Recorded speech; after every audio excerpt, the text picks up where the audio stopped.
Bonjour à tous. J'appartiens donc à un laboratoire pharmaceutique qui s'appelle MSD, qui investit chaque année plus de 20% de son chiffre d'affaires dans la recherche. Pourquoi je vous dis ça? En fait, je voudrais juste vous montrer comment s'articule le bénévolat chez nous. On part de la recherche en fin 2008, début 2009. On parle en fait du plan Alzheimer, de ces 44 mesures. Une de ces mesures, c'était en fait la mise en place d'une fondation de coopération scientifique au niveau des chercheurs publics et privés sur l'Alzheimer. Et en fait, on a décidé de répondre présent à cette demande en fait de financement sur cette recherche sur l'Alzheimer. Juste vous préciser, aujourd'hui, notre laboratoire ne travaille absolument pas sur l'Alzheimer, c'est-à-dire qu'on n'a aucune molécule dedans.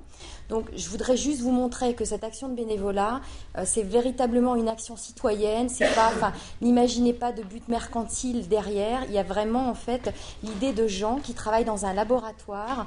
Et je pense qu'on travaille dans un laboratoire pharmaceutique. Pour moi, c'est pas par hasard. En discutant avec les gens chez nous, on s'est vraiment aperçu que pour la plupart, ils avaient en fait des désirs, le désir d'être bénévoles. Ils l'étaient déjà par ailleurs dans certaines associations de leur quartier. Mais qu'en même temps, si une entreprise leur proposait en fait une action de bénévolat, ils répondaient présent. Et donc on a décidé, puisqu'on était membre fondateur de la Fondation de coopération scientifique sur Alzheimer, de proposer une action de bénévolat à nos salariés autour de l'Alzheimer.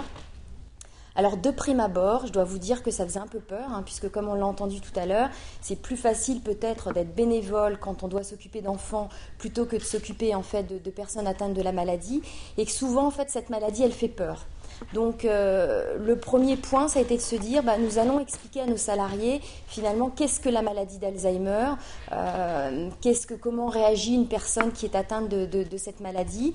Et on a fait venir en fait chez nous Cindy Barotte, qui va parler dans quelques instants, qui est la directrice en fait de la fondation ARTS, qui travaille sur l'art-thérapie et donc avec des patients atteints de la maladie d'Alzheimer.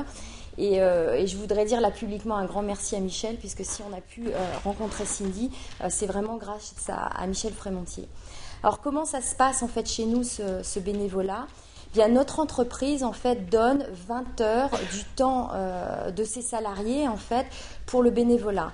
Donc, je dois vous avouer que quand j'ai été présenter mon projet à mon PDG en lui disant, c'était en 2009, voilà, est-ce que tu es prêt en fait à nous donner 20 heures de notre temps pour ce bénévolat en pleine période de crise, ça n'était pas forcément évident. Il a répondu en fait présent très très rapidement, tout de suite. Et ce qui s'est passé, c'est que on a donc décidé en fait de donner ces 20 heures à nos salariés en leur disant, voilà, si vous le souhaitez, vous pouvez accompagner des patients, des personnes atteintes de la maladie d'Alzheimer au musée, donc au musée du Louvre, et puis maintenant, Cindy va vous l'expliquer, on est en train de l'étendre à d'autres musées français, mais nos collaborateurs accompagnent en fait ces personnes au musée du Louvre, vont les chercher chez eux, les accompagnent en fait au musée. Alors j'ai envie de dire les mettre dans la vraie vie, puisque finalement on va chercher quelqu'un chez lui, on l'amène au musée, on discute avec lui, et puis on le ramène en fait après à son domicile. Et puis bien sûr, comme vous l'avez dit aussi tout à l'heure, on a vraiment eu besoin d'être formés parce que, comme je vous le disais, de prime abord, on a un petit peu peur des réactions en fait de ces personnes, puisqu'on sait qu'elles peuvent être des fois irascibles ou vouloir partir d'un seul coup, et c'est pas toujours évident pour quelqu'un qui n'a pas connaissance de la maladie sur de quelle manière réagir. Et donc on a aussi proposé à nos salariés d'être formés pendant 18 heures de leur temps. Donc vous voyez, la première année, ils ont 20 heures pour accompagner une personne atteinte de la maladie, plus 18 heures de formation en préambule pour être vraiment prêts en fait à opérer cet accompagnement. Alors je dois vous dire que le résultat en fait de cette initiative a été, je dirais, au-delà de nos espoirs. Nous avons eu effectivement en interne énormément de demandes de personnes qui souhaitaient s'investir.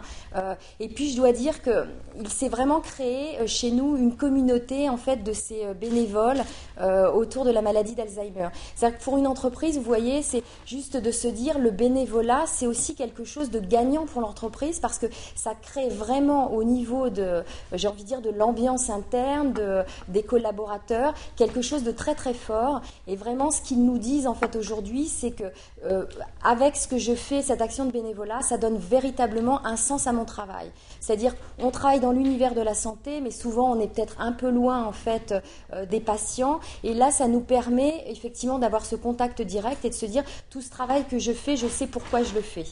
Donc, je dirais que c'est un des gros bénéfices en fait de ce bénévolat pour nous.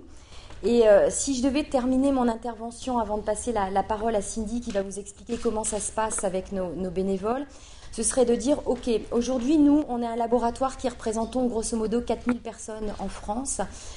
Et moi, mon souhait serait de dire, et si d'autres entreprises encore plus grosses pouvaient elles aussi mener ce bénévolat, c'est-à-dire que vous voyez, c'est pas juste donner de l'argent à un moment donné, c'est vraiment donner du don de soi à travers les personnes qui composent l'entreprise. Et c'est de se dire, si effectivement on n'était pas une des seules entreprises à mener ça, mais si de grandes entreprises françaises menaient ça de front, vous imaginez le flot de bénévoles que ça pourrait amener pour soulager en fait ces aidants, parce que c'est quand même vraiment ce qui se passe.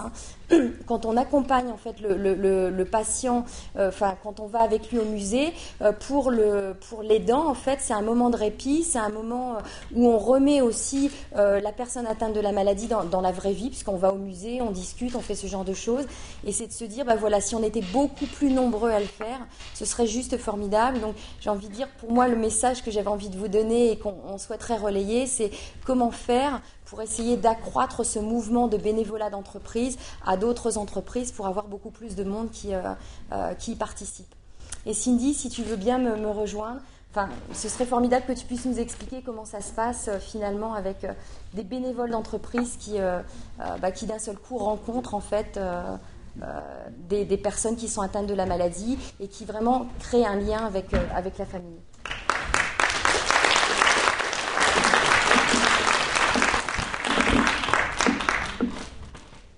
Bonjour à tous, je suis vraiment ravie d'être là et aussi de la qualité des interventions. Merci beaucoup Lydie pour cette introduction, cette présentation du projet, du programme de bénévolat qui est réalisé avec les laboratoires MSD France. L'association ARTS est née en 2007 de la volonté de changer le regard sur la maladie, et changer le regard sur la maladie pas de manière conceptuelle mais de façon très pratique en accompagnant les personnes atteintes au musée du Louvre.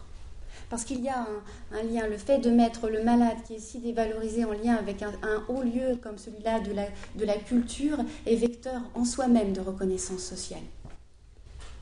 C'est important de travailler avec le Louvre, mais aussi d'ouvrir d'autres musées. À l'heure actuelle, nous ouvrons aussi le Quai Branly et le château de Versailles dans des conditions privilégiées le jour de fermeture.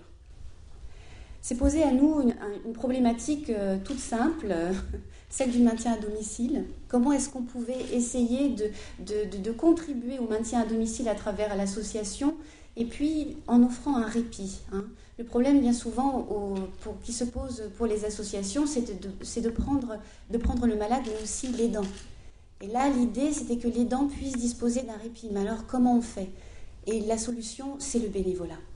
Et c'est comme ça que cette rencontre est tombée exactement au bon moment et a répondu à cet objectif.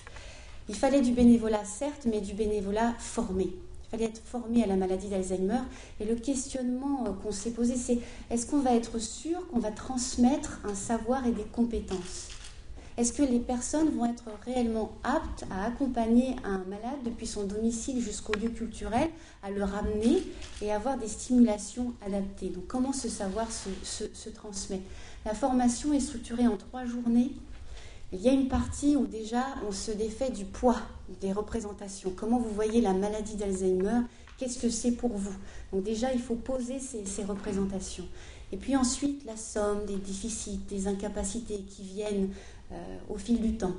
Et quand le moral n'est pas tout à fait plombé, qui sont toujours dans l'assistance à nous écouter, alors à ce moment-là, on se met à parler des facultés persistantes, de ce qui reste.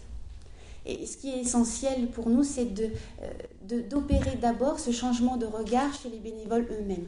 De dire, voilà, comme on vous a parlé de la maladie d'Alzheimer depuis toujours, à travers les médias, à travers ce que vous en avez vu autour de vous, vos expériences d'aidants éventuellement, mais il est possible de voir la maladie autrement. Et si vous voyez les gens autrement, vous allez pouvoir vivre d'autres expériences. La transmission est efficace. Je voulais juste vous citer, parce que vous dire que je fais du très bon boulot, voilà, il faut quand même que je vous montre comment ça se passe. Juste vous citer une expérience d'une bénévole qui s'appelle Donia et qui était face à une personne malade. Donc, la formation, il y a toujours cette présentation, puis comment communiquer sur les facultés persistantes, et puis mettre les gens en situation et faire un débriefing tout de suite après, à l'hôpital de jour et en accueil de jour. Et dans le cadre de cette mise en situation, voilà ce qu'elle rapporte. Elle dit qu'elle a fait la connaissance d'un homme qui était musicien puis qui avait oublié comment faire de la musique. Et que face à cet homme, c'était le complet désarroi. Que dire, que faire, à part ressentir une immense compassion. Il s'était en accueil de jour et il lui a dit, regardez, là je fais une séance de tai chi, mais je vais oublier le tai chi.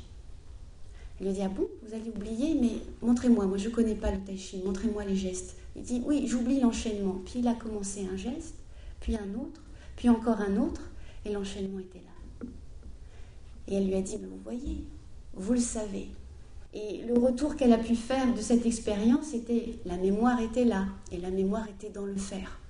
Ce qui montre l'acuité de cette transmission, de ce qu'on peut transmettre aux bénévoles en capacité de réflexion sur la maladie d'Alzheimer.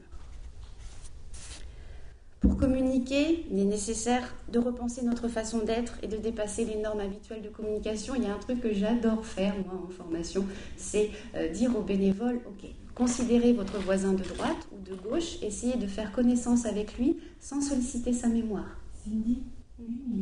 Ok. Le bénévolat que l'on a mis en place, c'est pas seulement former une fois les bénévoles pendant 3 jours. La nécessité, c'est de mettre en place évidemment le suivi, le tutorat. Et s'il y a une chose qui est précieuse au sein de cette communauté des bénévoles, puisqu'ils se sont baptisés eux-mêmes membres d'une communauté, c'est leur offrir l'occasion de se retrouver entre eux, entre bénévoles, pour partager cette expérience d'un côté, et puis de l'autre, respecter suffisamment leur capacité d'initiative et de créativité pour les réunir. Donc c'est une fois tous les trimestres pour qu'ils nous aident à réfléchir à de nouvelles actions et de nouvelles manières de s'engager. Merci de votre attention.